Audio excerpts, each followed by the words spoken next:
Hey, Shalom, Sister Kate here, and this is Bitty Boo is Bitty Boo's Homestead and Decor and more. Hello! We are together today. Yes. We are fellowshipping, and we're having a meeting because we live in an area it'd be a big circle. How many hours did it take you to get here? 3. 3. So, like a 4-hour circle, Texas, Oklahoma, whatever. But we have things in common. We have interests in common. So we wanted to get together as part of a bigger group that got together. And we get to chat and see each other for the first time. So it's been really so fun. Excited. Right? We've been emailing each other, and she's so sweet. She's always offering me goats and things, and it always ends up being the wrong time for me.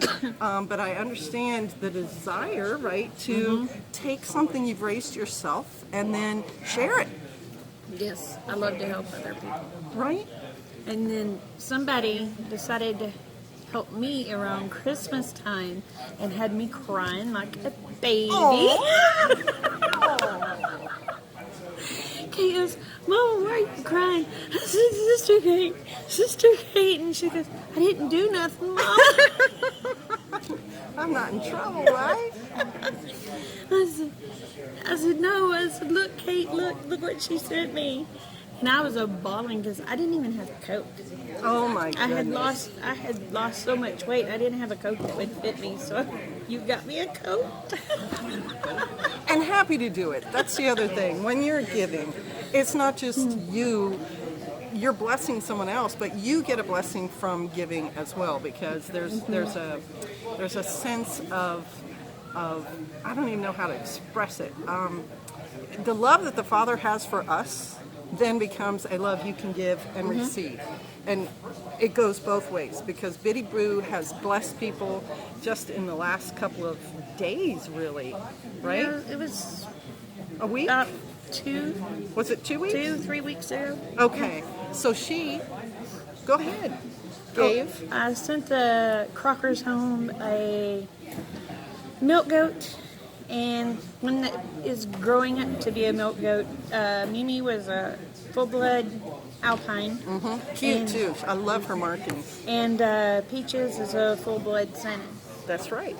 And the Crocker Homestead seemed not as experienced with goats. Like I think their goats. Their goats they had, I think, are more or less just like pygmy or dwarfs or whatever. They didn't have any experience with dairy goats at all. Right. And I've done dairy goats now for, I don't know, about 15 years. My daughter was like, Mom, it's not as long as you think, maybe 12 years. How long have you been doing dairy goats? Do you know? I've been doing the dairy goats maybe 6 years. Okay. Not long. When you got your first dairy goats, had they already been trained to milk? One head. Okay.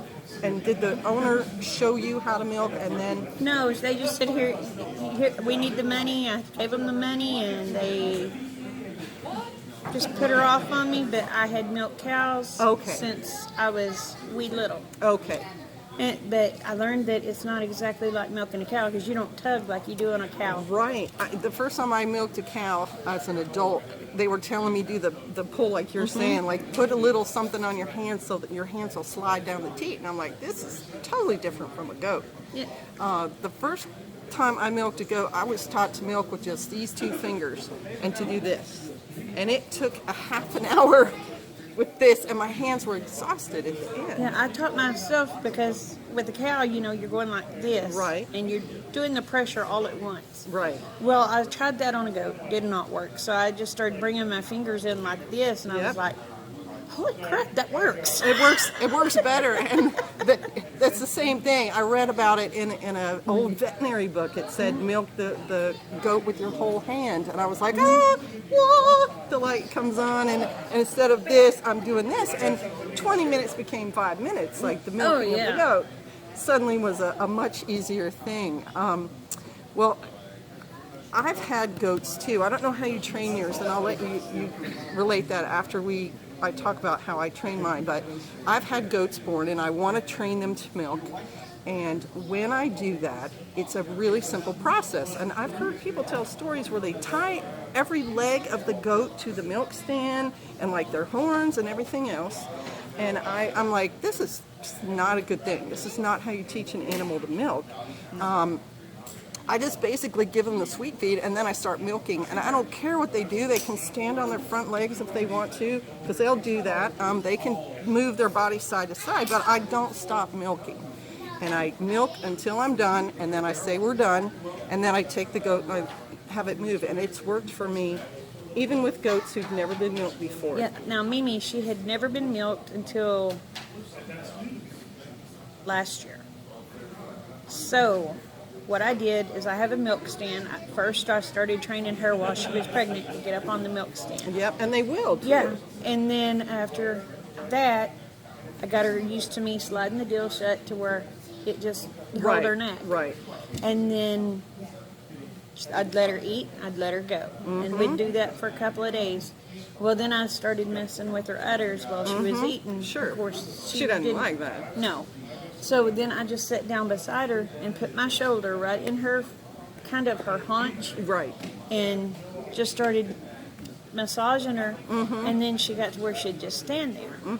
And I was like, okay. But then after she had the babies and it was time to really start milking her, she didn't like that at all. But I had to put more pressure and put her hip up against a wall. Right, to hold her there. Yeah, and she couldn't kick.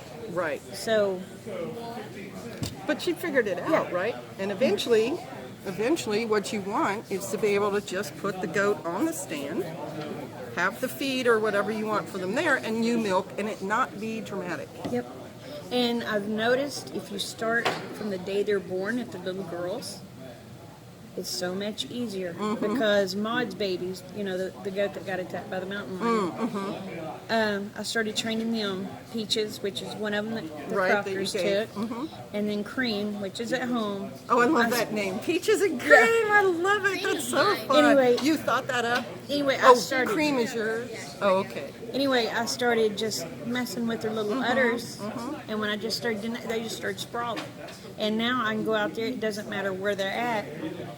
Well, I can't Peaches now, but Cream, I can go out there no matter where she's at and mess with her udder, and she'll just freeze. Right, just let you do it. See, so this is years of experience with goats right here. This is a lot, so pay attention, listen, take notes, right?